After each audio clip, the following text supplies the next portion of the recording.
It's about time na iba naman yung gawin ko. Mas gusto ko siyang gawin talaga. Accept ko yung challenge na yun. Hindi mo dapat pinagbibili ang boto. 30,000. Final offer. Nak! Kasalanan mo to eh! Kasalanan mo to! Pero may araw din kayong lahat. Kahit hindi pa ngayon o sa susunod na eleksyon. Darating yun.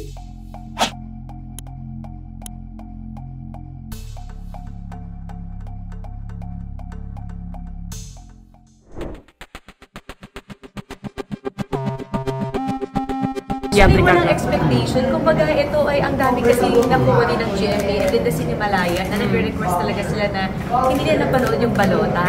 So, syempre, kami parang, ay, anong gagawin natin? Sayang naman yung pagkakataon na mas marami yung makakapanood. So, nag-decide sila na ilabas siya sa sinihan talaga. Kung nga, itong mga ito ay siguro bonus na lang sa ginawa ko. Ang maganda siguro niyan is yung ginawa ko sa balota, yung mga nakasama ko, yung experience ko, yun yung para sa akin hindi matatawaran at priceless. Sabi ko nga, kung manalo, edi bonus. Kung hindi, okay lang din.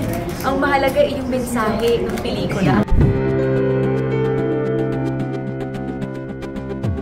Gusto ko siyang gawin talaga. Kaya sabi ko, actually nagtitaping ako niya ng my Guardian Alien eh. Sobrang busy din yung schedule namin. Sa layo-layo talaga ng location. So sabi ko talaga sa management ko, gawa natin yung paraan, kausapin si GMA na maayos yung scheduling para magtapok yung Alien at saka itong balota. Ginawa naman nila ng paraan. Kaya nagawa ko siya. Ay sabi talaga ng asawa ko, gawin mo yan, bagay yan sa'yo.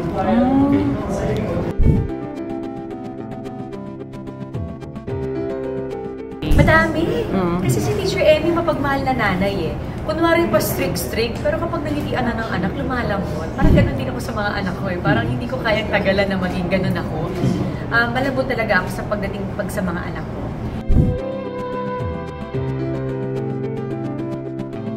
Ang dami kong pinakamahirap doon, yung pag-akyat ko ng puno.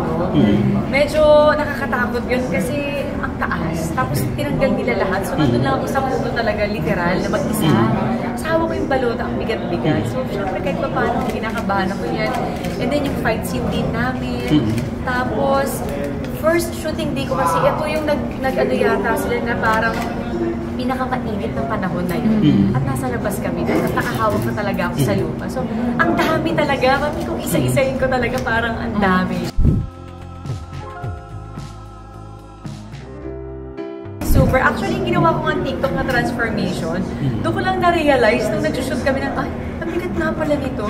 Kasi dun sa shooting namin, hindi ko na siya naiisip kasi as Teacher Emmy ako. Tapos yung adrenaline ko siguro, yung sobrang nandun ako sa sitwasyon at yung emosyon ni Teacher Emmy. Kaya para sa akin mabigat pero parang hindi ko iniinda yung bigat. Parang nandun ako sa eksena yung emotion ko. And then na-realize ko after all, ay, bigat nga pala siya. In-insist kasi mo daw na talagang totoong balot Oo, box kasi yung... first namin ginawa, medyo magaang syempre, parang hindi pa ako kabisado. So sabi ni Direk, Marian, remind lang kita ha, mabigat yung ballot box. Sabi ko, ay, sabi niya mabigat, hindi, okay lang po ako. Gusto ko ang process din yung ginawa nila sa akin. So, throughout yun talaga yung nangyari. Simula umpisang pelikula hanggang matapos, totoong ballot box yun.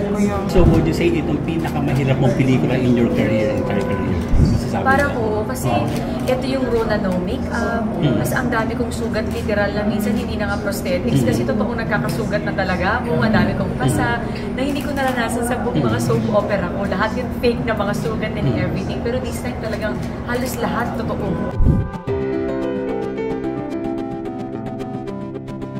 It's about time na iba naman yung gawin ko. Kasi, di ba sabi ko nga sa mga soap opera, sinasabunutan ka na, sinasampal ka pa, ang ganda mo pa rin. Naka-blush on ka pa rin.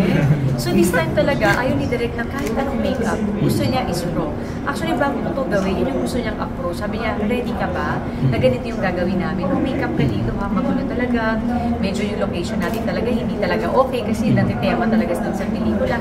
Sabi ko, ay, accept ko yung challenge na yun. Kataon siguro talaga itong pelikula to para makapag-isip talaga tayo na anong bang dapat natin gawin. Kasi ito kailangan natin gawin hindi lang para sa sarili natin, para sa mga mahal natin sa buhay at kailangan natin ng maayos, matino, na mamumuno talaga sa atin na nandyan para sa atin.